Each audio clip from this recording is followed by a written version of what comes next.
Good afternoon, everybody. On behalf of Ramakrishna Mission Residential College, Narendrapur, I heartily welcome all of you in this sixth webinar, series of webinar that we are trying to hold commemorating the Diamond Jubilee of our college. So today our speaker is Professor C S Aravinda from TIFR, Bangalore. But before I introduce him, let me tell you that this is a program we are having in collaboration with the Department of Pure Mathematics, University of Calcutta, and also associated collaborators are the Vigyan Prashar under DST and India Science portals.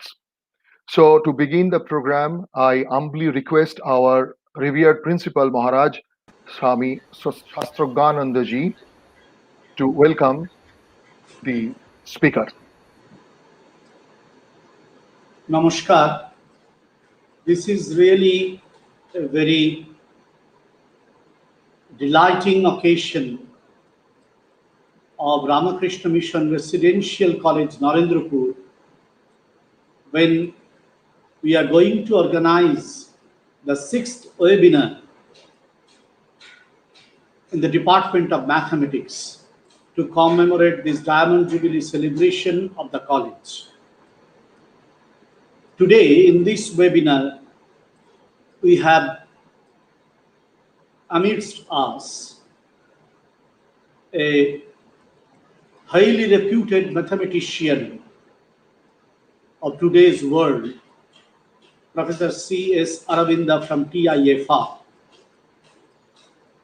On behalf of the Department of Mathematics and the college as well, I welcome Professor Aravinda and I convey my gratitude to him for giving consent to deliver his speech today in this commemorative webinar. I am also very much pleased to note the Department of Pure Mathematics, University of Calcutta and Vigyan Prashar have collaborated in this seminar. This is an occasion of a college like us when we try to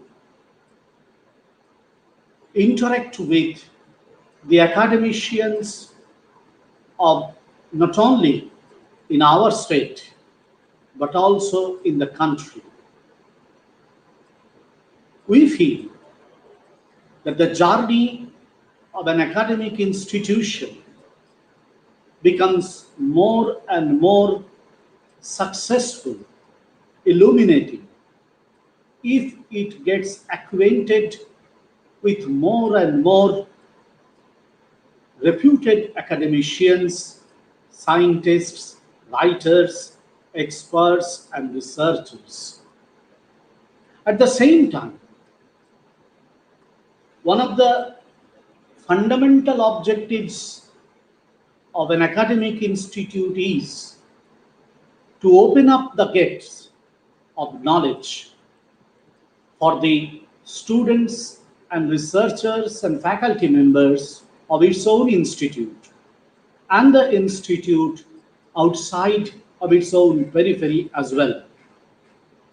So, I hope the participants in this webinar, whatever may be the number, or the viewers of this lecture, which will be uploaded in YouTube after it is over.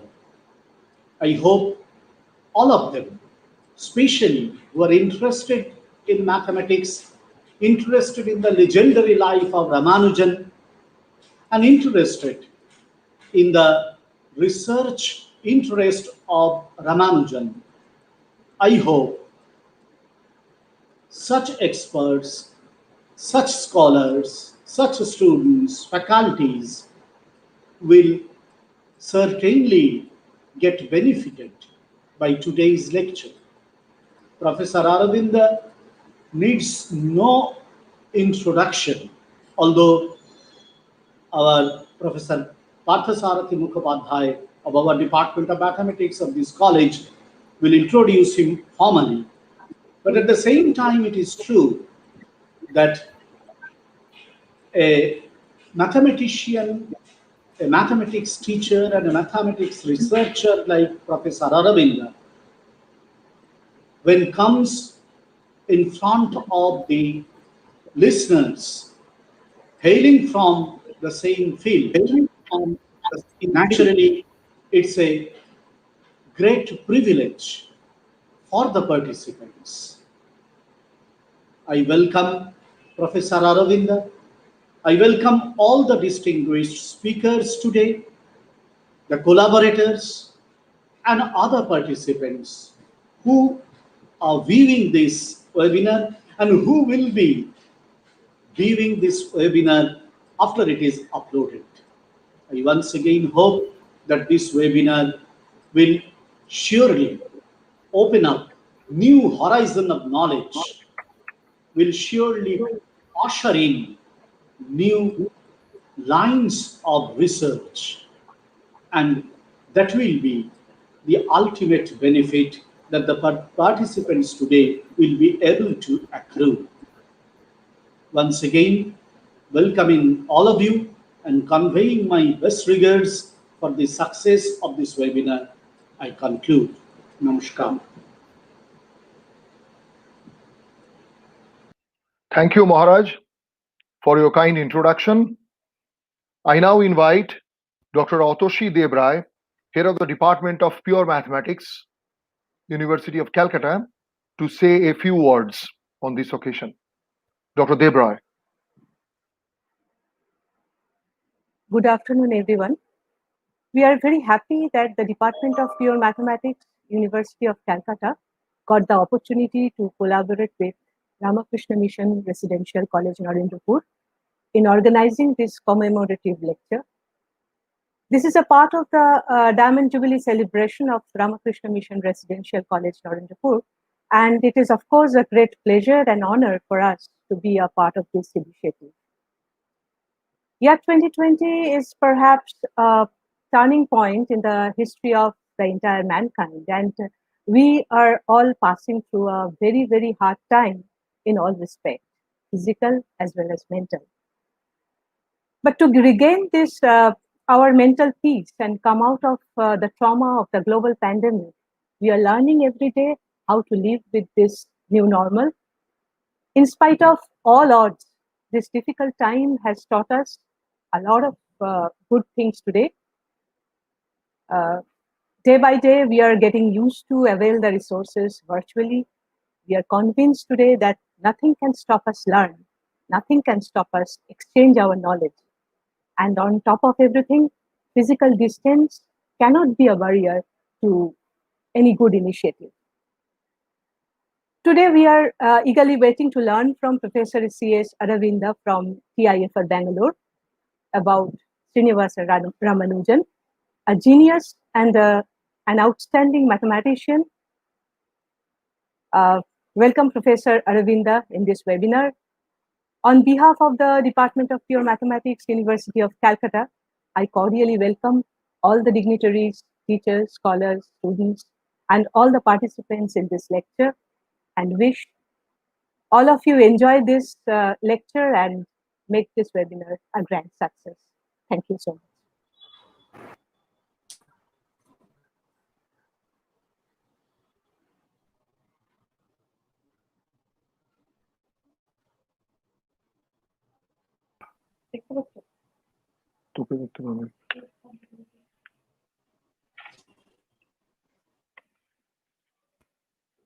Hello.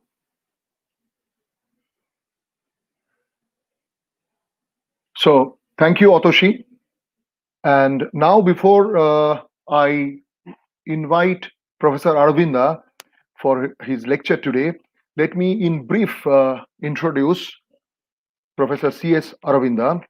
He is presently an associate professor of TIFR, Center for Applicable Mathematics at Bangalore. Professor Aravinda did He's a PhD from TIFR in 1995, and after that, briefly had some tenure at Chennai Mathematical Institute and visited abroad in ICTP Trieste as a visiting mathematician. Then he was in USA SUNY at Binghamton, and from 2007 he is associated with the TIFR Bangalore. He is an expert of Riemannian geometry, and another facet of his fascinating personality is that he is the chief editor of the beautiful mathematical magazine Bhavna, which is something peerless in the Indian context. And he's very passionate about this, his job as a chief editor of this magazine. Now, in this occasion of Diamond Jubilee, I request Professor Aravinda to deliver his speech on Ramanujan. Professor Aravinda. Yeah. Thank you. Thank you very much, Maharaj, Otoshi, Partho. I address all of you in your first name.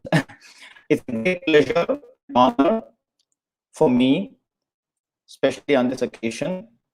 I have a great respect for the Ramakrishna Mission. I have learned a lot from reading the works of Swamiji. So it is a great inspiration, and it's a particular pleasure for me and honor to be participating in this. Without much other preamble, let me just get to the talk straight away as mathematicians do. But before that, let me just briefly say something. I am a geometer, as Partho mentioned. I am not a number theorist, which was the area in which Srinivasa Ramanujan worked. So that's an excuse for me. And my all eager listeners should be relieved by this, that my talk will not be technical. Secondly, the title I have given, a legend and a symbol. Ramanujan holds a very unique place in the field of mathematics. And the title is an inspiration from Sri Aurobindo's work, Savitri, a legend and a symbol. So in my talk, I try to elaborate why I hold this view that Ramanujan is a legend and as well as a symbol. So my talk will have roughly 3 parts, more or less one third you can say, but the last part may be a little longer. And the 3 parts, basically, legend, I will basically briefly go through this life of Srinivasa Ramanujan, just the key points. And then when I say a symbol, what I personally see is that he was an inspiration to future mathematicians from all over the world, not just India. And because of his unique personality, he also seems to connect with the past tradition and glorious tradition that India is known for. So I try to elaborate on these aspects. So with this brief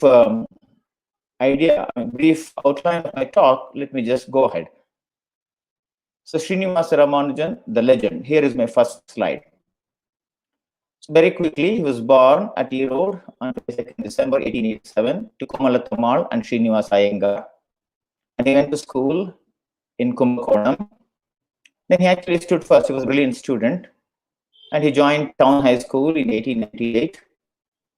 And while at high school in 1903, he actually supposed to have won a special prize for proficiency in mathematics. So this must be the first visible part of Ramanujan and his interest in mathematics, basically as a mathematician. And perhaps it's around this time, the transition time, that he came across this book, which actually, as everyone knows, it was made famous by Ramanujan. It's actually called a synopsis of elementary results in pure mathematics. And as everyone knows, this particular book did not really contain proofs. It would actually give statements. And Ramanujan must have looked at this book and worked out his own proofs. And in the process, he was so completely absorbed, taken by mathematics. So this is the book which was made famous by Ramanujan. In this next slide, I'm actually showing the marks obtained by Ramanujan in high school. Of course, the screen is not very clearly visible, I understand, because the old document, I couldn't really get a very good screen. But nevertheless, it's from University of Madras. And this is actually retrieved. Ramanujan was retrieved in 1917, perhaps to communicate it to Hardy. I just want to draw your attention to the right side, a small thing where I try to make it a little clearer. So the marks he obtains in English, out of 200, passing marks is 70, and he has obtained 38, which means he has failed.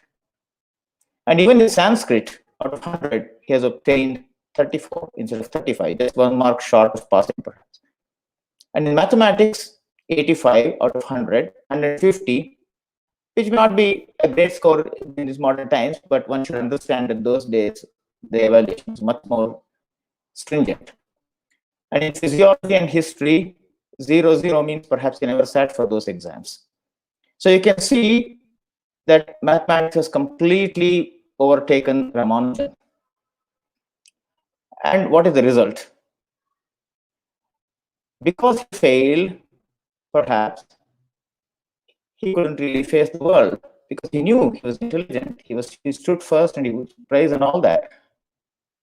But failing is considered a great failure, especially in this competitive world, even at that time too. So what does he do? Perhaps he just ran away from home. And this is a report which appeared in the Hindu newspaper, which was inserted by Ramanujan's father. I'll just read it. A Brahmin boy of the Vaishnava Tengai sect named Ramanujan, of fair complexion and aged about 18 years, was still recently a student of the Kumbakonam College. He left his home on misunderstanding. His guardian is very solicitous about the boy's returning home. He stayed at Rajahmundry for about a month and was last seen there some 5 days back. Those who happen to see him are kindly requested to persuade him to return home and to communicate his whereabouts to J. Srinivasa Ramanujan, Sarangapani Sanidhi Street. So this basically is, you can see his father, Sarangapani Sanidhi Street, Kumbakonam is exactly where this state introduces Ramanujan, introduced by his father himself. Then, in the next slide, what I'm showing is, so what did exactly Ramanujan do? What was he going through? I think he was completely absorbed in mathematics, nothing else. Nothing could take him away from his passion. So here is a description recalled by S. Ramakrishna, who is a professor at the Indian Science at Raman Research Institute. His father, Ramakrishna recalls his father knowing Ramanujan from his Madras days, because Ramanujan has moved to Madras. So all my letters in italics are quotations, and this talk will have a lot of quotations because I would like people who had seen Ramanujan interacted with Ramanujan to speak for Ramanujan. Anyway, so this quote is that I have often seen him lying on his stomach on a mat with a pillow under his chest, writing on a slate. The slate was large, but the letters were small. He had a peculiar mannerism of rubbing out some of the numbers with his elbow. So this is the slate that Ramanujan used. Ramanujan and Narayana Iyer exchanged the slates, and this picture shows sent me by Bruce Burnt, one of the devotees of Ramanujan, you can say. So what would Ramanujan do after he wrote, filled up his mathematical calculations and erased things he was incorrect and kept things? So he would actually note down in a notebook. So this is again from Ramakrishna's father. No one could distract him when he was doing his sums. When they were done, he would appear to be speaking to himself, smiling, shaking his head, and would enter the results into a notebook. and he had filled 3 of those notebooks. The notebooks were his really treasure. But then he has to, he's growing up and earn a living and so on. At home, they were worried, what exactly would he do? So he was married to Janaki Ammal, Janaki, in 1909. Janaki was just 9 years old then. And now he's married. So he is now desperate for means because he just does not, alone doing mathematics doesn't fetch him food. So he starts applying for a job. Because he has failed, I don't think he would have really gotten good jobs. He failed not once, but 3 times. So in his letter to porters for a job, he does mention his preoccupation with mathematics. He says, I'm devoting all my time to mathematics and developing the subject. Anyway, the porters gave him a job, and at least some life, could move on. His life could move on. And in 1911, he published his first paper in the Journal of Indian Mathematical Society. But he knows that he has obtained, that's one thing with Ramanujan, he knew that what he has obtained are all remarkable results, but he's desperately trying to convey to people that he has something to say. So he reaches out for people, and finally he communicates to Hardy after several tries. And so Hardy, when he saw Ramanujan's letter, was really quite, I don't know, maybe a confused reaction, fascinated and at the same time intrigued. So Hardy invites his collaborator, Littlewood, and both of them peruse the letter, the results sent by Ramanujan. And Hardy thinks that it befits a reply, and Hardy replies to him. And then when Hardy has replied, Ramanujan is greatly excited because it's the first time he has really heard back from an expert in the field who could actually see the worth of his results. And Hardy, when he communicated, he said, well, you have written down results all right, but what about the proof? So Ramanujan, in his second letter, writes, now that he has obtained already a response from Hardy, he knows that he must have hit the right person, in some sense a gold mine, and now he asserts himself even more. You could see in the slide that I'm trying to show here, you asked me to communicate the methods of proof. If I had given you my methods of proof, I am sure you will follow the London professor. But as a fact, I did not give him any proof, but made some assertions as the following under my new theory. I told him that the sum of an infinite number of terms of the series, he adds up and adds it to equal to minus 1 over 12 under my theory. If I tell you this, you will at once point out to me the lunatic asylum as my goal. Okay, so let me, okay. I hear that my voice is not audible. I'll speak loud. Dear Hardy, so this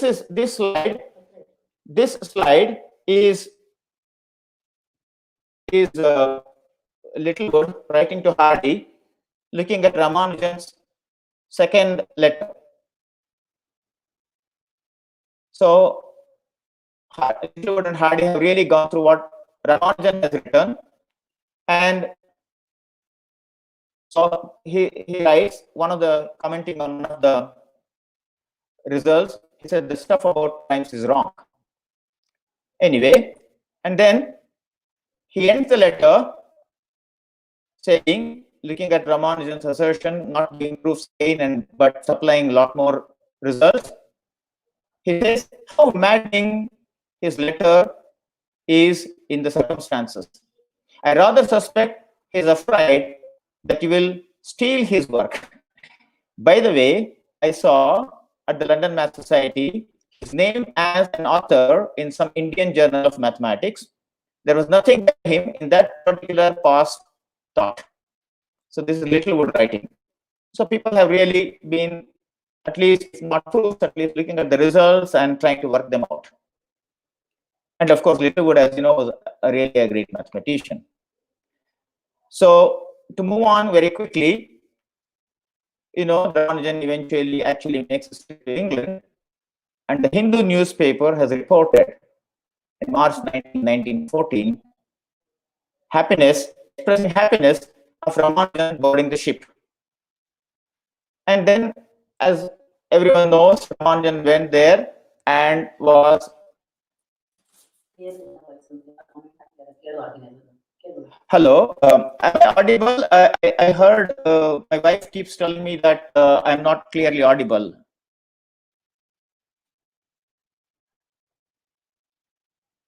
Hello? Okay, so let me just go on, if you don't mind. I think in the interest of time. Okay, so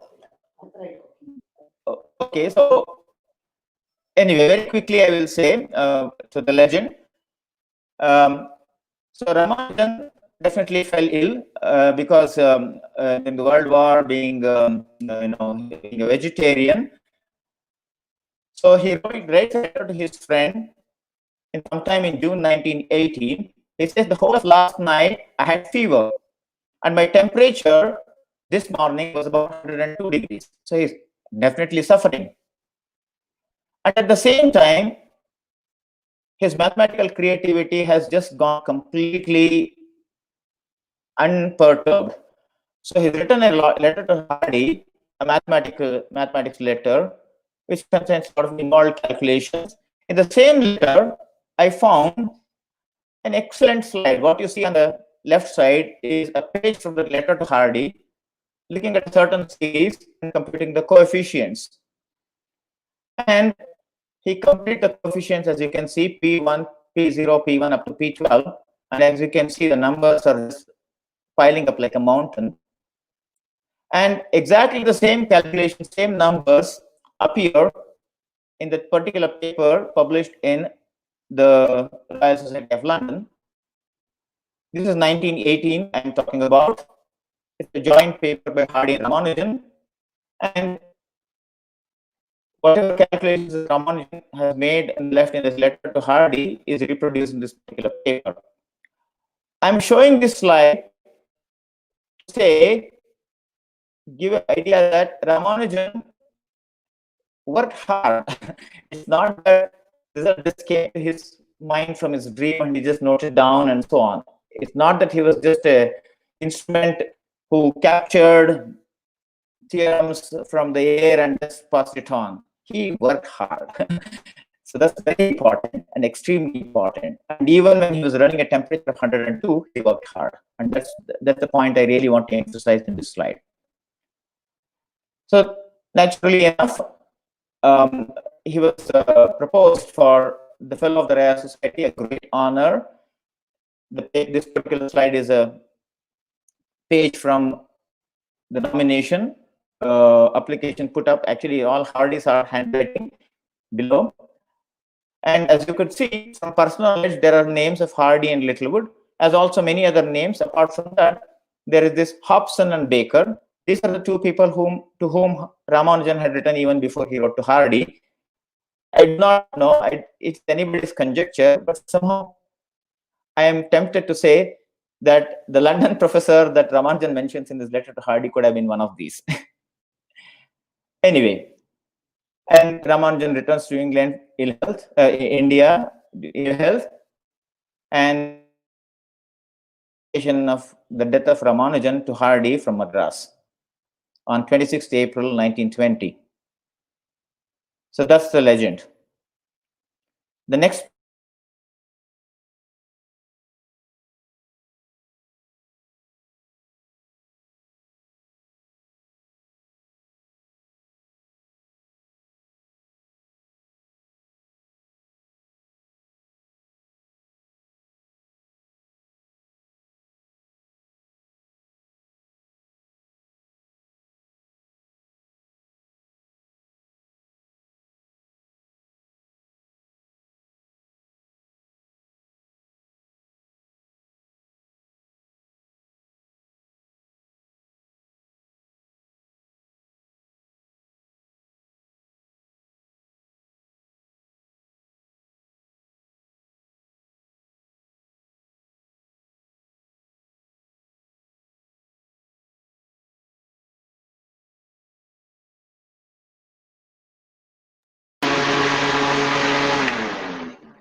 Yeah, it seems that we have lost the video internet connection with Professor Aravinda. We are trying to reconnect. Please be with us. Please bear with us. It's a technical hazard, as you all know. In this situation, we can't help. There's a connection coming from Bangalore. Somehow, it's giving trouble today. Just bear with us for few seconds. We are trying to reconnect him. Thank you.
Ha.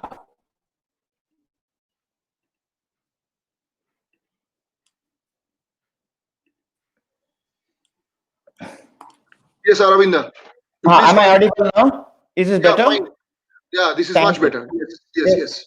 Yeah, I'm extremely sorry for the fiasco. Yes, nothing you can do. You know, this happens in this technological world. So, okay. Biswadip, can you remove me from the screen and put Aravinda? Aravinda, you have your slides ready? Yes, I have my slides ready, and I have shared the screen also. Sure. Please continue. Biswadip. Okay. So I'll continue. I hope after this little bit of fiasco, I'm extremely sorry. We are actually coming to grips with, I suppose, the technological challenges. Okay, so let me just quickly go ahead. So let me just, where I was at the place where I just finished Ramanujan the legend, and I was just trying to kind of recall how Ramanujan, well, I mean, in the sense of what his peers felt there in England. So I'll just read the last paragraph. So his teacher, Berry, he says, I was working out some formulae on the blackboard. I was looking at Ramanujan from time to time to see whether he was following what I was doing. At one stage, Ramanujan's face was beaming, and he appeared to be greatly excited. I asked him whether he would like to say anything. He got up from his seat, went to the blackboard, and wrote some of the results, which I had not yet proved. Ramanujan must have reached those results by pure intuition. His facility in the theory of numbers was in a large measure intuitive. He made numerical conjectures like other pure mathematicians. Many of the results apparently came to his mind without any effort. He was, however, aware that a good deal of intellectual effort would be required to establish his physical theories. I hope it's better. Okay, so let me move on to another next slide. Aravinda, I hate to interject. Your screen is not being shared. You are perfectly audible now. Okay. Video quality is very good, but the screen is not shared. Please share the screen again. Okay, sure. I'm sorry. No, please.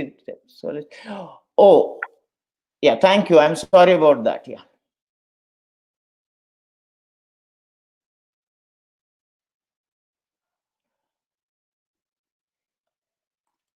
Is it clear now? Is the screen shared? Yes. I hope the screen is shared. Okay. Yeah, it's okay now. Sure. Yeah. Thank you. I'm extremely sorry. Please do stop me if when I'm not clear. Yeah. Okay. Can I continue? Yes, please do. Please do. Yeah. Thank you. So this is a excerpt from the last letter that Ramanujan wrote to Hardy. This is written on 20th January 1920. It's about 3 months before he is passing away. His mathematical brain is still very active. And this is where he proposed the idea of Mach theta function. And I just want to read small paragraph, just one line, because Hardy always was asking for rigorous proofs and Ramanujan and so on that we have seen. And he's now Ramanujan is very careful. He says, I call the function Mach theta function. I have not proved rigorously that it is not necessarily so, but I have constructed a number of examples in which it is inconceivable to construct a theta function and so on, so to cut out the singularities, he says. So this is Ramanujan. His brain was very active even at the time of his death. So I'm now talking about Ramanujan as a symbol for the future. So some of the conjectures that he left actually kept many mathematicians in the future busy. His work on partition function, Roger Ramanujan entities are all very well known. But I would like to emphasize on this particular result of his on what is called a tau function. It's an arithmetical function, and it's defined by this particular product formula. And what you see in blue color, tau of n, is the tau function. And let me just give some table. So n equal to 1, 2, 3, up to 10, etc., up to 30. I have given the values of tau n. It takes both positive and negative values. But what is important is that you see that it's rapidly increasing. So let me just summarize what this table says in my next slide. So this particular table suggests that the values are growing very rapidly, as I already mentioned. Ramanujan proved that the absolute value, because it takes both positive and negative values and increasing, he showed that the absolute value is strictly less than n to the power 6. Tau of n is strictly, absolute value of tau of n is strictly less than n to the power 6. He conjectured a stronger estimate. The absolute value of tau of n is less than or equal to d of n, n raised to 11 by 2, and d of n is the number of divisors of n. So if n is a prime number, we know only divisors are 1 and itself, so only 2 divisors.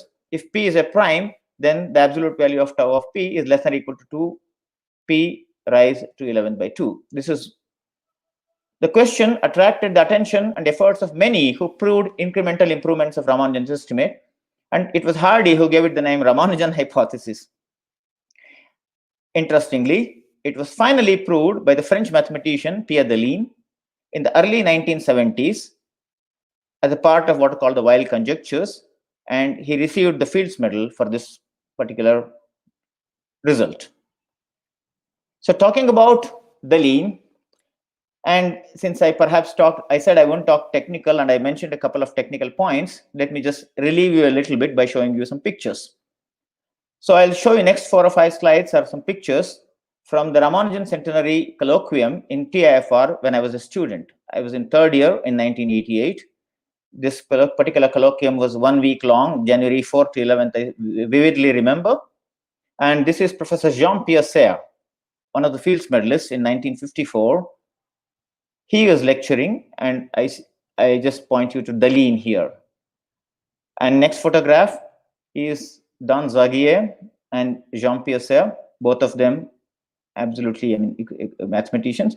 And Jean-Pierre Serre also won the first Abel Prize in 2003.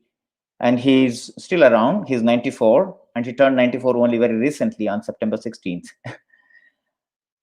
And this is a picture of Robert Rankin and Atli Selberg. Selberg was another Fields medalist. He won the Fields Medal in 1950.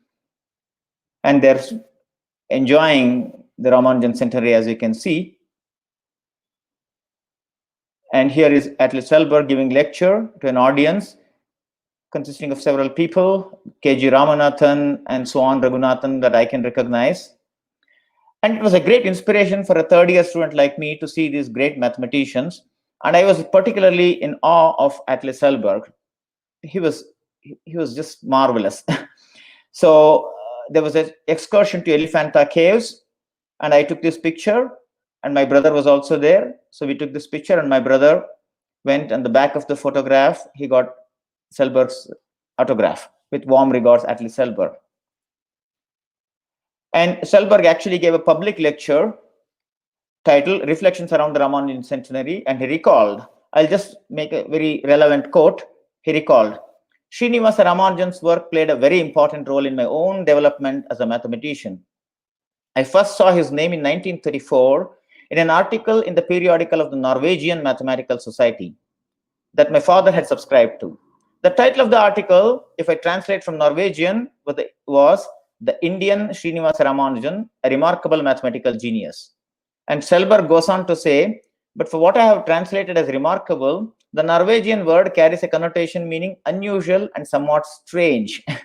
So the Norwegian word perhaps carried more meaning than just being genius. And this unusual and somewhat strange is the aspect that will be dominant in the remaining part of my talk. And I wanted to say this particular picture is of a distinguished mathematician, a number theorist from India, K. Ramachandra, who was a distinguished professor in TIFR. And he was invited by Selberg for advanced study. And a typical middle-class Brahmin, K. Ramachandra, he, out of his savings of his stay in Institute for Advanced Study, he built his house in Bangalore, and in honor of Selberg, he calls it the Selberg House. So the Ramanujan inspiration to Selberg and Selberg to Ramachandra, and Ramachandra himself was a great devotee of Hardy and Ramanujan. And in his office, you would always see a portrait of Hardy and Ramanujan. And one could also see that he would buy flowers and garland the photo and worship both of these. And in fact, Ramachandra initiated a journal called the Hardy Ramanujan Journal in 1978. So it's the inspiration of Ramanujan is lost, is a lasting influence. Yeah. And here is a very quick picture I'm just showing. It looks a little technical. I credit this picture to my colleague Rukmini De. She recently pointed out to me that one of Ramanujan's identities has a geometric meaning in some sense. So you could see a certain equality. I put it to distinguish in red color and the blue color. The red color is a function. It's called the Scherk first surface. You would see when you plot, you would see this, and the right side you would see this. And this is called the shifted helicoid. And you would see the equation connecting the two, and you would wonder what connects the two. Geometrically, one can actually connect the two in the sense that in my next slide, I'm just showing the picture of what's called a catenoid. And if you break it, and you can, they're called locally isometric surfaces. I just thought that an identity has more meaning than just a number theory. And I think it would be fascinating for someone to kind of nicely write this down. Now I move to the second part of Ramanujan as a symbol, from connecting to the future, now connecting to the past. The reason why I'm connecting to the past, and as I mentioned, Selberg's word, somewhat unusual and strange. What is unusual and strange about Ramanujan? Was that, if people asked him how he came at it, he would say it came to my flash and things like that. And he always attributed his success and his powers to Namagiri Devi, the family deity of Ramanujan. And this is a picture of Namagiri Devi on the left side, and is a Namakkal. As you can see, the temple, and carved out of stone. And what I want to say here is that temples in Indian tradition were not just places of worship, they were cultural centers. So I want to show in subsequent slides and so on, I want to just build on this, and as pointers, Ramanujan's inspiration is pointers to connect with the past and see how we could take it forward. Past forward, yeah. So this is a slide from Bill Castleman, who happened to go to Gwalior, and he saw something written, and he saw number 0 written. He was fascinated. And this article came out in the Notice of American Mathematical Society. And what was written, he got it translated. And it says the town gave in perpetual endowment for a daily gift of 50 garlands of flowers. So you would wonder what one would do with 50 garlands of flowers. I would just say that people would decorate the deities in all beautiful, colorful manner. And one of these is on the left side here that I show of Namagiri Devi. And there's another slide from same Bill Castleman. And I mentioned the temples are not just places of worship, they're also cultural centers where people would meet and just give their offerings. temples were the places when people lost their all ego, everything, and they just surrender themselves to the power there. So this is from a 10th century temple, Parshvanath temple in Khajuraho, a magic square. You could see a stone carved in stone, 10th century temple. So how does it connect with Ramanujan? Ramanujan also was fascinated with magic squares, and he has a lot of papers on magic squares. And this is from, some samples from his notebooks. So what intrigued me when I saw this slide, which was actually shared by my good friend Partho, one of the organizers of this webinar, the left side, there were some marks actually to show. I'll zoom it a little bit in this particular slide. So here is a magic square. It's not just, he has some symbols there, and he seems to have made some marks out here, some line drawings on top of it, superimposed. I have been pretty interested in Sanskrit literature and so on, and it's a very fascinating language, I always felt. And so this, the second picture here, reminded me of a certain kind of poetry in Sanskrit called Muraja Bandha. Muraja means mridangam, a percussion instrument. And you could see that it's a kind of percussion instrument, and what you see as these double lines are the fastening, the fastening, whatever you could say, threads. So let me, without taking too much time, let me just go ahead and say this. So the verse, Sanskrit verse that is being shown below is Sasena Gamanarambhe Rasena Sidanarata Taranada Janamatta Dhirana Gamanamaya.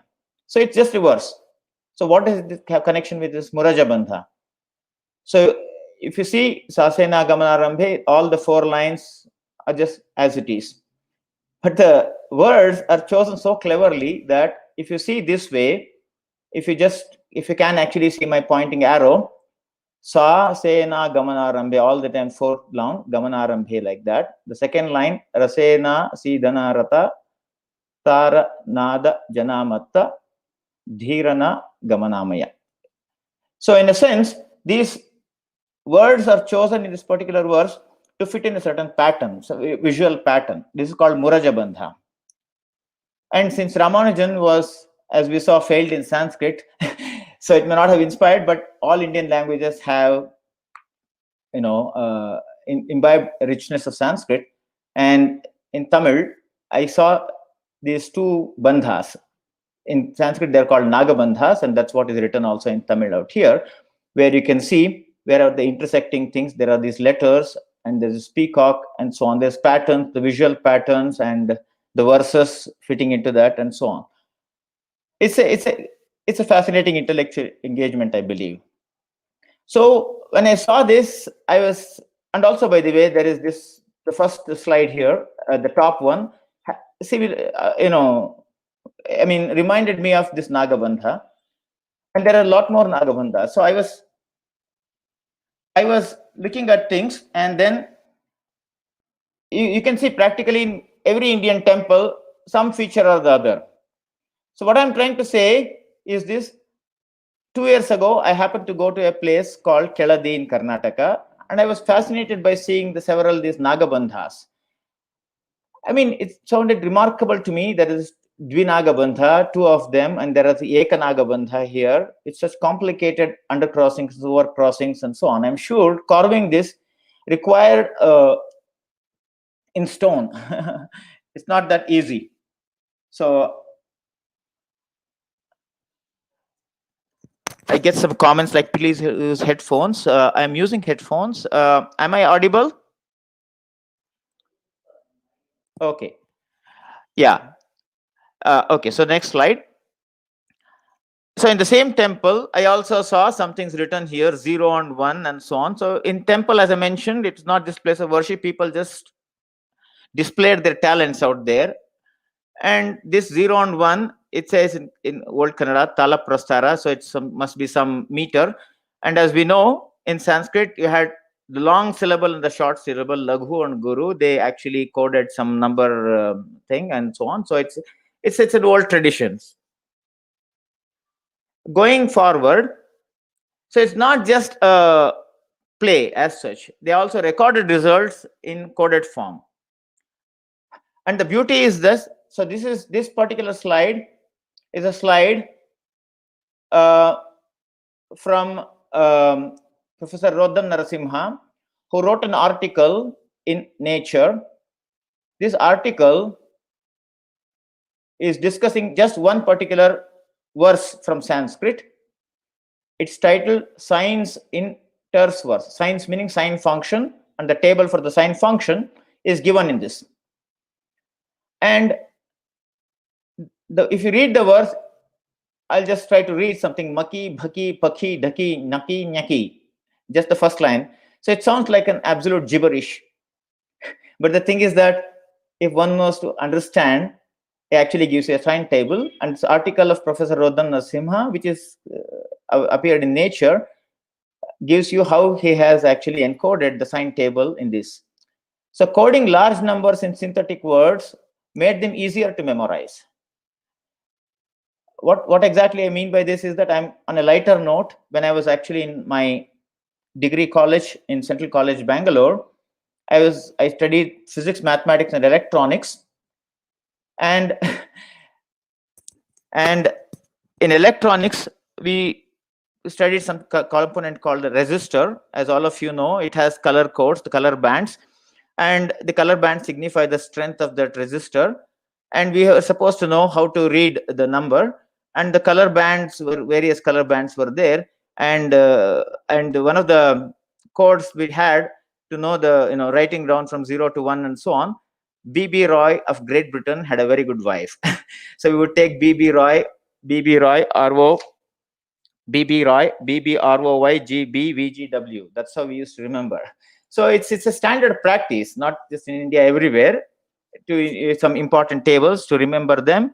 You put them in some really form which is easy to memorize. And this article of Narasimha actually says this is a shloka from Aryabhatiya. So Aryabhata, around the 3rd to 4th century AD. So in his work, Aryabhatiya, you see this sign table. So what I'm trying to say is that there is a way to understand, and I think sort of that's what's important in, and you could see this display of scholarship in Sanskrit poetry, in temples, architecture, and so on. So I'll elaborate more on that. Talking about Rodhan Narasimha, I can't help sharing this slide of I happened to, one of my rich engagements was translating the work, the biography of Ramanujan by Robert Carnegie, The Man Who Knew Infinity. I happened to translate in Kannada. 7 years ago, it was actually released by Professor Rodhan Narasimha. It was a great honor and pleasure for me. And I record that Partho, my friend, he translated into Bengali. So this is opening thing of a book, and as you all know, in 2016, this book from the book a movie was made, Hollywood movie. Yeah, so people have watched this, and that's the first time apparently a movie crew entered the Trinity College. So British are very, very, very protective about their environment, and they had not let anyone. So it was Ramanujan who made the film crew enter the Trinity College premises. Now, I want to say, when the movie, the mathematical portion, I'm told that, we know that Ken Ono was the mathematics consultant, he and Manjul Bhargava. Manjul Bhargava, as many of you know, won the Fields Medal, is the first Fields Medal winner of Indian descent. And Manjul Bhargava himself, a product of the Indian liberal arts tradition, he learned mathematics through Sanskrit poetry and Indian music when he was a child from his grandfather. So I want to quote 2 years ago, 1918 was celebrated as 100 years of Ramanujan being elected as the Fellow of the Royal Society. And all the modern stuff, I'm quoting Manjul Bhargava from his newspaper, all the modern stuff doesn't go to the core problems that humans used to think about, said Bhargava. We have come so far since early human thinking that a lot of the basic thinking is covered by this layer of technology and modernization and urbanization. Sometimes we forget about the core issues that humans would think about if we weren't born in this busy, urbanized technological world. Classics really give us a glimpse into the core human values and questions and values. I'm saying this just to say that classics need to be revisited, but at the same time, I'm extremely sympathetic to technology, because without which I don't think this webinar would not have taken place. I do give my respects to the technology also at the same time. So when Bhargav was asked about his favorite books, top 5 books, here is his list: Shilpa Sutras by Bodhayana, Chandashastra by Pingala, Ashtadhyayi by Panini, The Man Who Knew Infinity, A Life of Genius Ramanujan by Robert Carnegie, Gödel, Isher, Bach, Eternal Golden Bride. So these are the 5 top picks. So you can see the influence of Sanskrit on Manjul. So in my next slide, I return to quoting Mahalanobis, because now I am moving Ramanujan from his proven results, how he was, which is in friends informally. So let me just read it. Prashanta Chandra Mahalanobis again. I have often mentioned that Ramanujan and I often used to go out for long walks on Sunday mornings. During these walks, our discussions ranged over a wide variety of topics. He had some progressive ideas about life and society, but no reformist views. He seemed to have been perhaps emotionally more interested in his philosophical ideas than in his mathematical work. He spoke with such enthusiasm about the philosophical questions that sometimes I felt he would have been better placed to have succeeded in establishing his philosophical theories than in supplying rigorous proofs of his mathematical conjectures. This is a very revealing statement. We all know Ramanujan as a mathematician. And here is Mahalanobis, his peer, saying that he felt that Ramanujan would have been better pleased to have succeeded in establishing his philosophical theories. A very revealing statement, I think. And let me go on further in next 2 slides to quote Mahalanobis again, more of Ramanujan. Mahalanobis says, Ramanujan was eager to work out a theory of reality, which would be based on the fundamental concepts of zero, infinity, and the set of finite numbers. I used to follow in a general way, but I never clearly understood what he had in mind.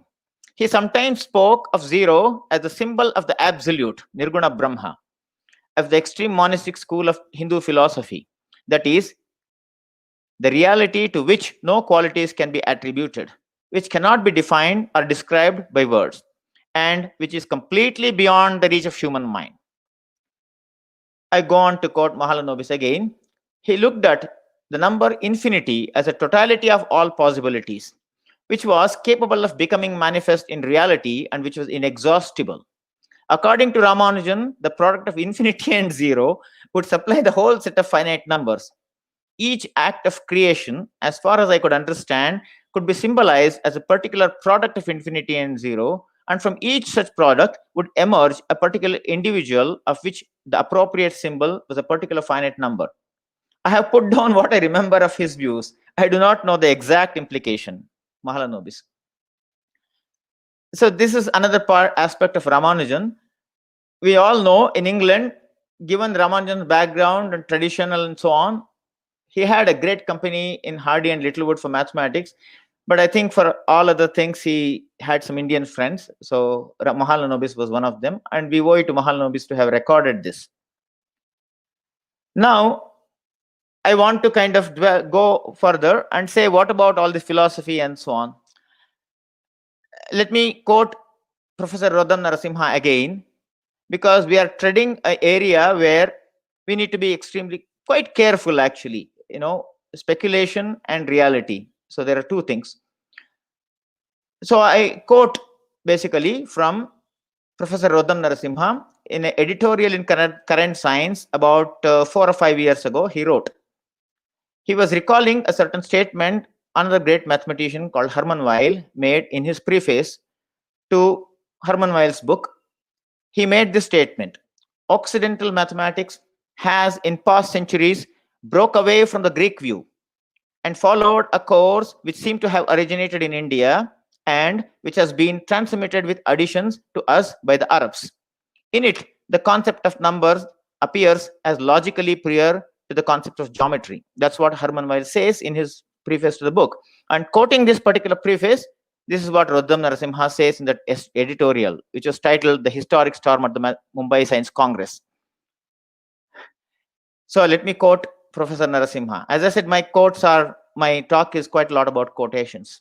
So this particular quote is that, quoting Herman Weil, this extraordinary tribute is a striking recognition of the slow, silent, but inexorable diffusion of Indic mathematical ideas to Europe through creative Islamic volunteers, culminating 4 centuries ago in a redefinition of what mathematics was, and the profound revolution that we call modern science.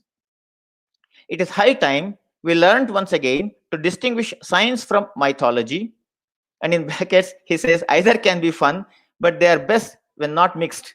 This is beautiful, really. I mean, science and mythology could be enjoyed independently. Evidence-based reasoning from unthinking acceptance of authority or speculation, and the rational from the superstitious. And he ends again in a parenthesis. He says, realizing that a full life may not be purely rational. Consider Ramanujan, for example. So Ramanujan keeps coming as a refrain in every discussion of this sort.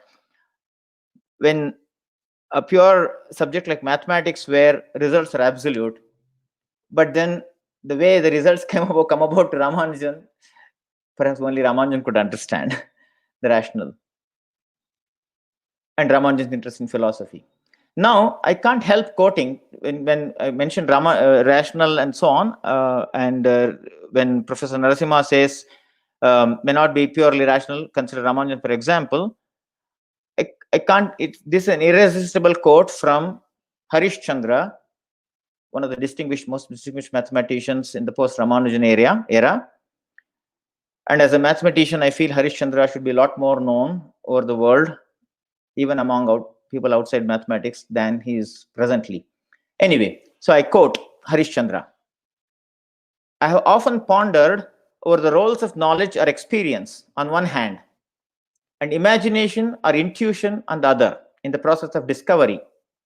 I believe that there is a certain fundamental conflict between the two, and knowledge, by advocating caution, tends to inhibit the flight of imagination. Therefore, a certain naivety, unburdened by conventional wisdom, can sometimes be a positive asset. So it's a balance we have to strike between the two things. And Harish Chandra very clearly says that knowledge tends to inhibit the flight of imagination, and naivety can be a positive asset. I think both the aspects need to be there. You can't ignore one from the other. So again, quoting Professor Rodam Narasimha, he ended that remarkable editorial with the following words. I quote, in the current science, I quote, our youth are hungry for a sensible knowledge of our past, but are denied an opportunity to acquire it by a marvelous education system that shuns history in science curricula, and by the paucity of attractive but reliable accounts of the fascinating history of Indic ideas. Our academies, universities, museums, and other institutions need to make such a project a national mission. Anything less would be irrational blindness to a unique legacy. A very powerful quote. What do you mean? So unique legacy, and how do we go about understanding them? Here, next 2 slides, one of our again distinguished mathematicians called Avinash Sathe, Professor Avinash Sathe, who is in the United States. He had the facility to go through original Sanskrit works, and he has actually read original Sanskrit words and tried to understand them. And the next 2 slides are from Bhaskaracharya's work Bijaganita, basic definitions of about zero. I mean, I'm just kind of quoting them. A zero results when a number is multiplied by 0, and when divided by 0, it becomes kahara. The word ka and kam in Sanskrit is used for the number 0. Nothing means nothing. What does kahara mean? In the next slide, I'll just try to say. There's a shloka, and Avinash Sathe tries to give a translation. There is no variation in this kahara by adding or subtracting numbers. Just as the infinite stable Brahma is not affected by numerous living beings entering or leaving it at the time of dissolution and or creation of the worlds. That's the translation. But it sounds, I mean, what is the mathematics in it? And Professor Avinash Sathe, in his nice long article in Ganita Bharati, actually writes this. Now I quote Avinash Sathe from that article in Ganita Bharati, that these verses of Bhaskaracharya were not just meaningless ones. So let me quote Avinash. These appear to be sheer nonsense if one approaches them armed with modern conventions without recognizing the novelty of approach used in these ancient books. Often, these exercises are discredited, even dropped, calling them unfortunate blemishes on the otherwise brilliant achievements of Bhaskaracharya. My aim in this short essay is to analyze these exercises by Bhaskaracharya in detail and propose that they might have been based on an algebraic idea. And Avinash Sathe, algebraist himself, he has given a algebraic kind of structure, and he has elaborated in that article. Let me not say more about it. Let me quote further from Avinash. I am not suggesting that some old books had developed the full algebraic machinery. The ideas certainly never got elaborated in either the original mathematical texts or their subsequent commentaries. Some of the ideas about infinity that I am proposing to discuss were already stated by Brahmagupta in 7th century. The listed exercises below are to be found only in the works of Bhaskaracharya too in the 12th century. It is quite likely that Bhaskaracharya's novel ideas about infinity were not fully appreciated by his commentators, perhaps due to the lack of explanations of subtle algebraic concepts.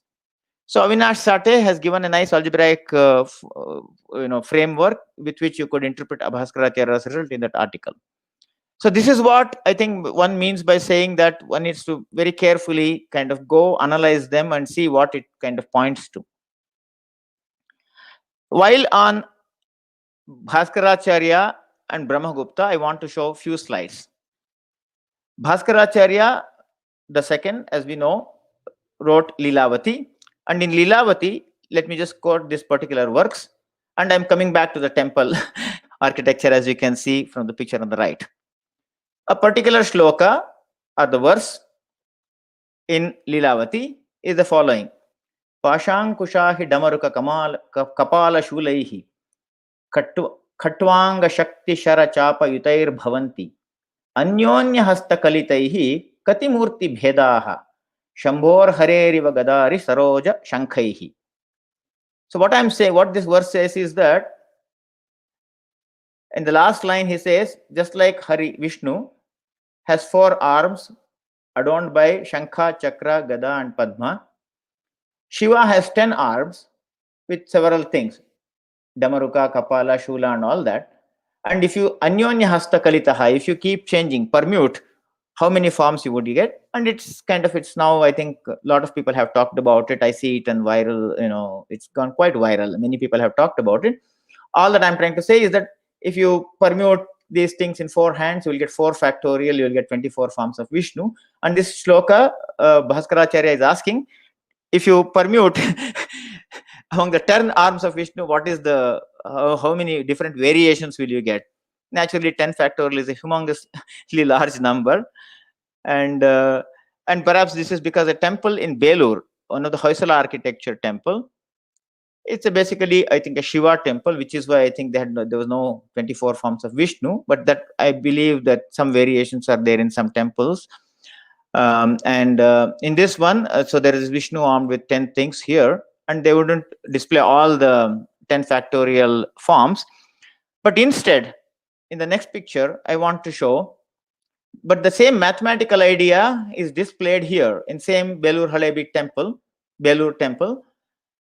You would see the bottom row of elephants, and then the lions, and then the horse, and so on. These are not prototypes. They did not make one elephant and then did a cut and paste. They were actually carved, and all of them are different. And the different attributes were gotten by permuting certain attributes like 4 legs, a tail, a trunk, and the ears, and so on. So they must have gotten about 1,000 and odd variations like this. So a mathematical idea displayed in a verse. I'm not trying to say these are all logical consequences, but that I'm trying to point out to the tradition in temple that is not this place of worship. They were basic, whatever the creation of the human mind was basically displayed out there in temples, because they were more or less like offerings to the god. While talking about variations, and before going to Brahmagupta, whose name I definitely want to mention as a significant mathematician, variations of another kind. So this slide, I'm sure most of you will not understand because this is in Kannada, but I couldn't find any other slide. As a result, I will just read. So this is from a from Rigveda. So the variations and so on was a passion. So Rigveda had this particular line. I'm just quoting very quickly. And in this, there is usually a line, and then the line is broken into words. So the second line you will see broken into words. This particular line from Rigveda has 1, 2, 3, 4, 5, 6. Even the numbers are written in Kannada numerals, unfortunately, but I'm sure you will believe me. So 6 words are there in this line, and these words are, in different pathas, as they call it, are in certain patterns. So something called Ghana Patha, I'll go straight into that without spending more time on this. 1, 2, the first 1, 2, 3. The first words, let's say 1, 2, 2, 1, 1, 2, 3, 3, 2, 1, 1, 2, 3. This is how the words are, strung together and forms a line. So this one particular line in this particular patha, when you put all these words together, you get it becomes one long paragraph like this. So since you can't read, let me just read it out. Let me recite this. So the line from Rigveda is the following. Oshadhaya samvadante somena saharagnya. And then this, when they are broken into words, 6 words. Oshadhaya samvadante somena saharagnya. Each word, padapatha. Padapatha is very important. And then when the words are stroven and recited, the Ghanapatis do not memorize this whole paragraph. It's not rote memorization. They know these words and they know the order in which the words come, and then they're strung together in this pattern. So they just close their eyes, they just kind of visualize the words and string together in the pattern. So this is not rote memorization. So the first 3 words strung in the Ganapata, I just want to read this just for its sheer lyrical beauty. Oshadhayasam samoshadhaya oshadhayasam vadante vadante samoshadhaya oshadhayasam vadante. So like that. So next time, this is to kind of, it's a oral culture, and for thousands of years it has passed on to us without any blemish, and that's possible because of different forms of communication as error correcting codes as modern computer science uses. So I wanted to show this slide. So next I will move to Brahmagupta. Brahmagupta, in his work Brahmasputa Siddhanta, Brahmagupta really is a celebrated mathematician from 7th century. So Manuel Wanguren, a Swiss mathematician, he wrote a book, mathematical work, as you can see. In the chapter 5, it's titled Also sprach Brahmagupta, meaning thus spake Brahmagupta. What does he say in that chapter? It begins with the following. As you could see, perhaps, there is a Sanskrit verse from Brahmasputa Siddhanta, and it elaborates a law of composition of solutions of what is now known as Pell's equation, and what it should rightly be called Brahmagupta-Pell equation.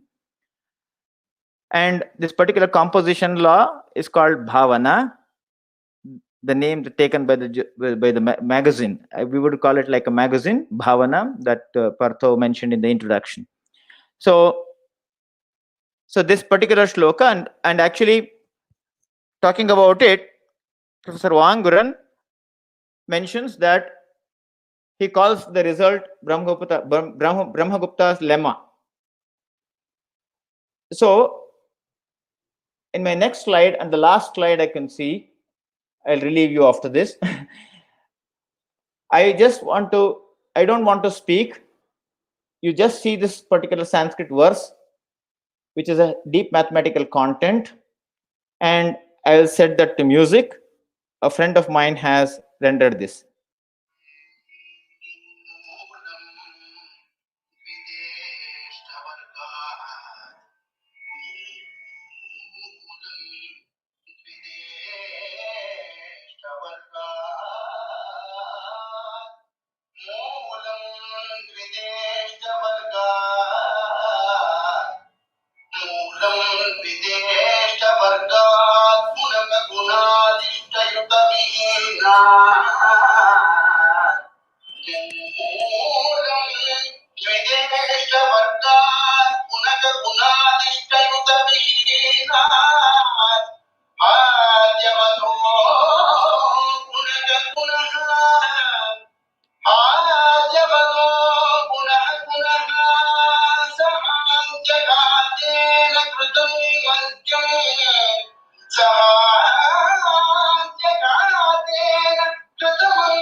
Yeah, thank you.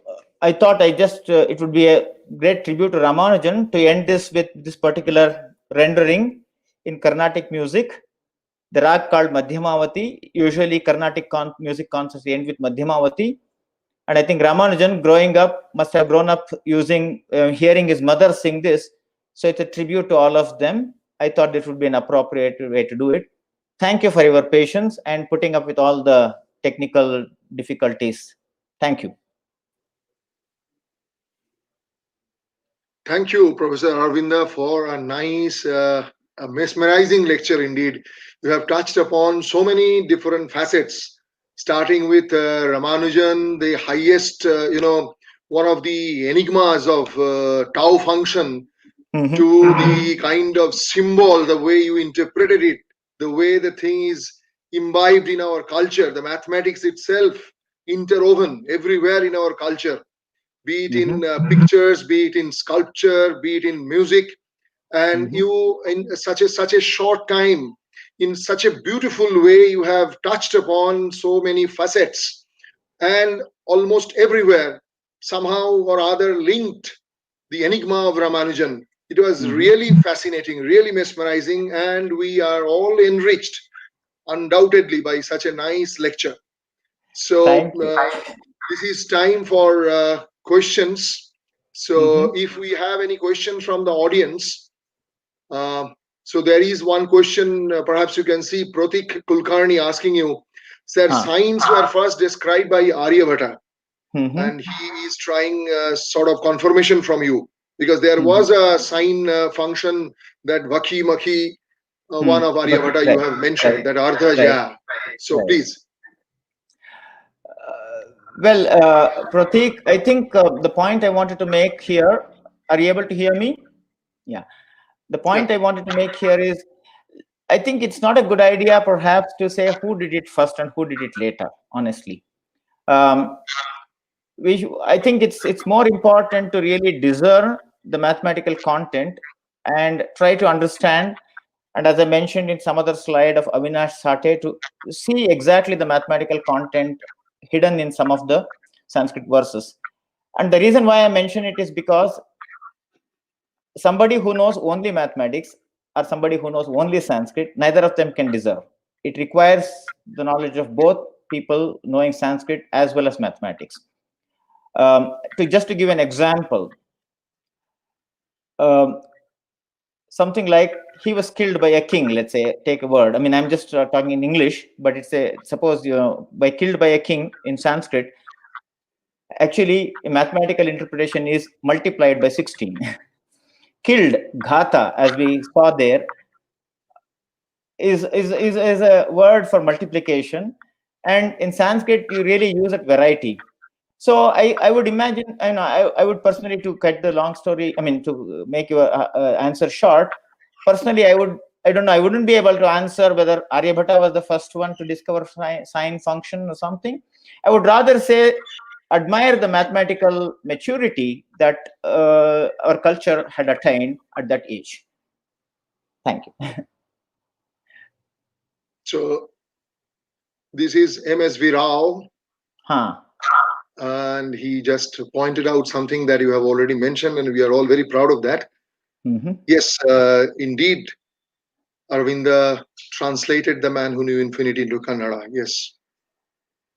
Oh, thank you. Oh yeah, I can see the screen now. Yes, thank you. It was a very enriching experience, I must say. Basically, to see how a Westerner looked at it and what kind of inspiration for somebody who is not even a mathematician. And I think it was one of the most fascinating biography. Yes, I see some other screen. Do you believe? Yeah, Shubhadeep is asking, do you believe in the existence of God or presence of any supernatural forces or matters in the multiverse? And what can we conclude about Ramanujan's view on it, if any? Okay. Well, I did expect all these questions for sure, and I definitely don't have the expertise to answer all of them. Definitely supernatural forces, power definitely matter. And as we have been experiencing things we can't see, none of us really seen the coronavirus is definitely has driven all of us crazy at this moment. So every creature in Indian philosophy is an aspect of God. Anoraniyan Mahato Mahiyan. So God exists everywhere in different forms. And since you asked about God, and I can't help quoting Swami Vivekananda, which is a very nice thing. Well, I mean, my own perception of God is the goodness in every human being. You know, every human being, goodness, and connect with the goodness in every human being is an aspect of God for me. That because, you know, you never know why the goodness exists. So you can't question. So the quotation of Swami Vivekananda, which inspires me quite a lot, is the religion is the manifestation of divinity already in man. And I think that's my view of God. Thank you. What is the impact of mythology and Vedic sciences since the life of Ramanujan? As he quoted someone that both are best enjoyed when not mixed. Yes, I quoted Professor Rodhan Narasimha. What is the impact? Yeah, well, I mean, same aspect can be viewed both as mythology and Vedic science. I mean, you have mentioned Vedic sciences, science and mythology both.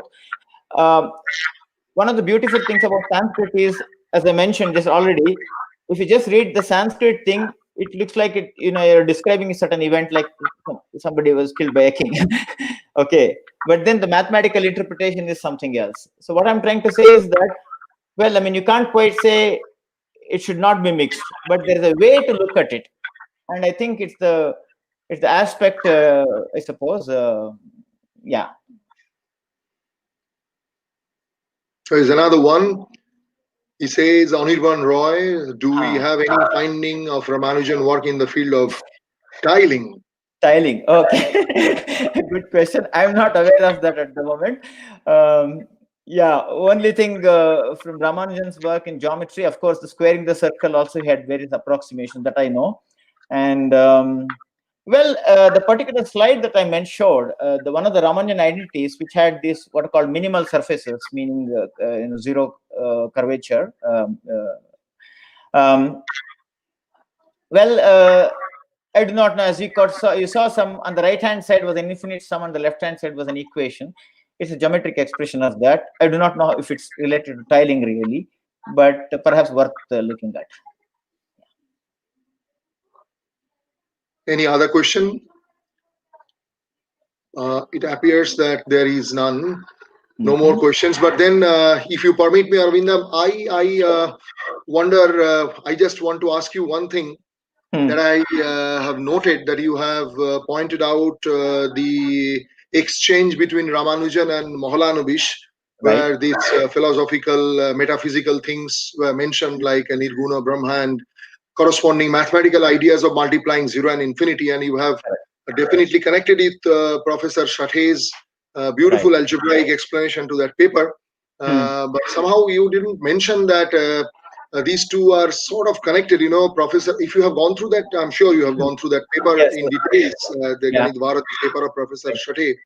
There it has been shown that the algebraic structure using idempotence that Professor Shate professes, that explains the idea of somewhat similar to what Ramanujan was explaining, in the sense of multiplying infinite and zero and getting the whole set of real number in that structure, algebraic structure that is being proposed by Professor Sathe. There is a kind of missing link, because Ramanujan scholars till date, I have talked to many of them, including Professor Biswadip, with this specific question, that what possibly could have Ramanujan meant by this statement, that multiplying 0 into infinity will give us the whole set of real number. Being Ramanujan, he is not supposed to make any sort of silly comments, because this has been interpreted or tried to interpret by some of the authors, biographers, in a very silly manner, that perhaps Ramanujan mistook that some number divided by 0 is infinity, and hence infinity into 0 is any number. But that cannot be the case of Ramanujan. Time and again, he proved everybody to be wrong, that he had some deeper essence in almost everything that he have mentioned anywhere. So what could have been the meaning? So even Professor Barnt told me in that Legacy conference that there is absolutely no clue. It's perhaps something metaphysical, something philosophical. But this proposed explanation by Professor Sathe, what I personally find is a kind of beautiful missing link between the idea of these Vaskaracharya's Kha Guna and Kha Hara, and the mathematical structure, which is definitely not a field or a lattice. It's a new algebraic structure that he proposes, and where this idea of multiplication of Kha Guna and Kha Hara is actually turning out to be the whole set of real number. Absolutely. No, you are absolutely right. In fact, one of my basic reason to kind of, I couldn't elaborate in my talk, to kind of quote that particular thing from Mahalanobis, and relating to Avinash Sathe's explanation of Kahura and Kagana, to connect with exactly. Yeah, it was implicit. Absolutely right. And thanks for kind of elaborating on it. Yeah, absolutely. So there is another question on the screen. Yeah, there is another. Pratik Kulkarni wants to know: does astrology really depend on crude knowledge of mathematics and planetary science, since astrology is abundantly found in Vedas and ancient texts? You have some comment on that? Well, not really. A passing comment is that I think when we use these words, astrology, Vedas, and ancient texts, and so on, I think we have to get into mathematical precision and laser sharp. Exactly. When we say astrology in Vedas, I mean, tell me which Veda. As a mathematician, say which Veda. What are you talking about? What astrology? Okay, we can't talk in the air or throw things in the air. I think we need to be extremely devoted, sincere, and honest. And not really be carried away by the words astrology. We did everything. I think some of the quotations that I mentioned of Professor Narasimha and Manjul Bhargava and Avinash Sathe, also all the three quotations, if you go over them, I think it's very important to be extremely careful. And so I don't really want to comment on that. Yes, Arvind Kumar. Really, and if you permit me, I think he's confusing with the word Jyotisha. That's the Vedanga. That was calendrics. That was pure astronomy. As far as my knowledge goes, astrology came into India through Greeks, and Baraha Mihir was the first one to cling on that. Before that, in India, in ancient Vedic period, there was no astrology. This is basically a Ptolemaic idea of attaching the person's future with the constellations and all such things. This was not the Indian origin. Actually, since you talk about it, let me indulge a little bit. Now that since it's organized by this Ramakrishna Mission, I owe a great, humble gratitude, because I learned Vedic chanting, which you saw an example from Swami Chidananda in Bangalore, and it's my humble offering to him. And I learned for 4 years from him. And one of the excerpts we learned was from Brihadaranyaka, something called Jyotir Brahmana. Jyotir Brahmana meant in terms of the knowledge of light. And it's very beautiful dialogue between Janaka and Yajnavalkya. And that touches upon what is light. You see light coming from sun, and then say light coming from moon, and finally it's perception. And it touches on deep aspects, not really the astrological aspect that he mentioned, but light. I think, I just wanted to mention that. So there are sort of nice discussions, yes. Yes, there was one more question from Shubhodip. He was asking you about this Ramanujan sum of naturals.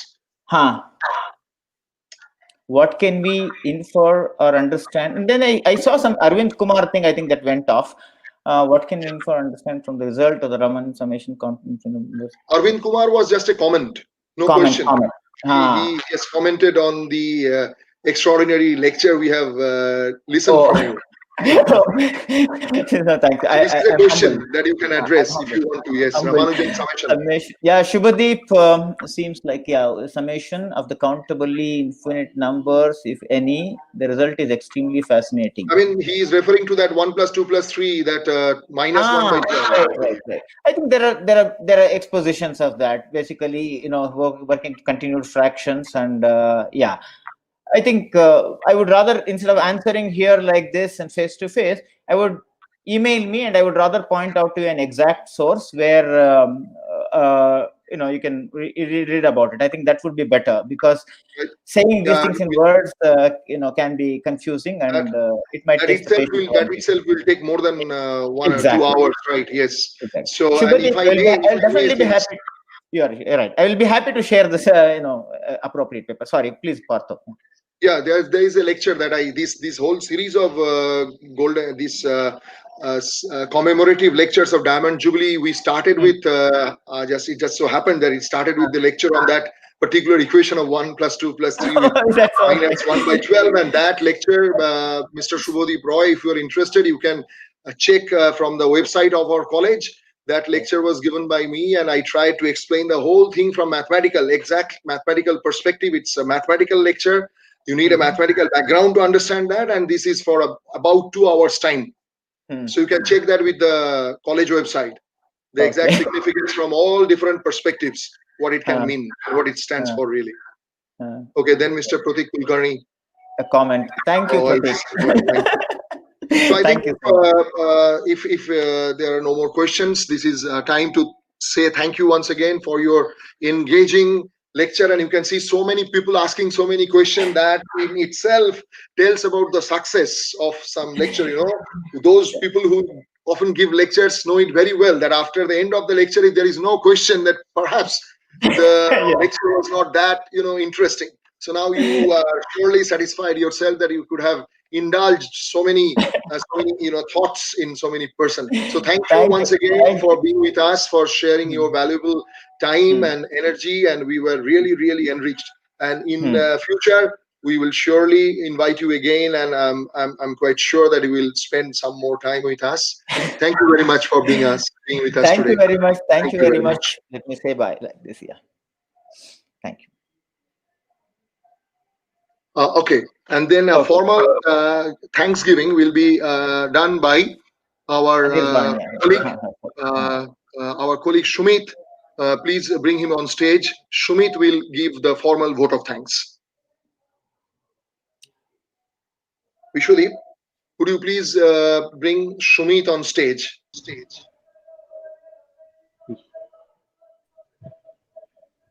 Okay. Can you hear me?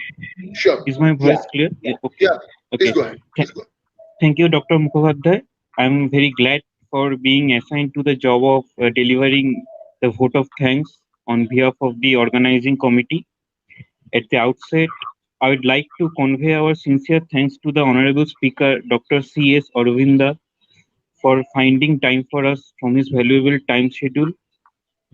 And then I would like to convey our heartiest thanks to the college administration of Ramakrishna Mission Residential College and our revered Principal Maharaj Swami Shastrogyanandaji.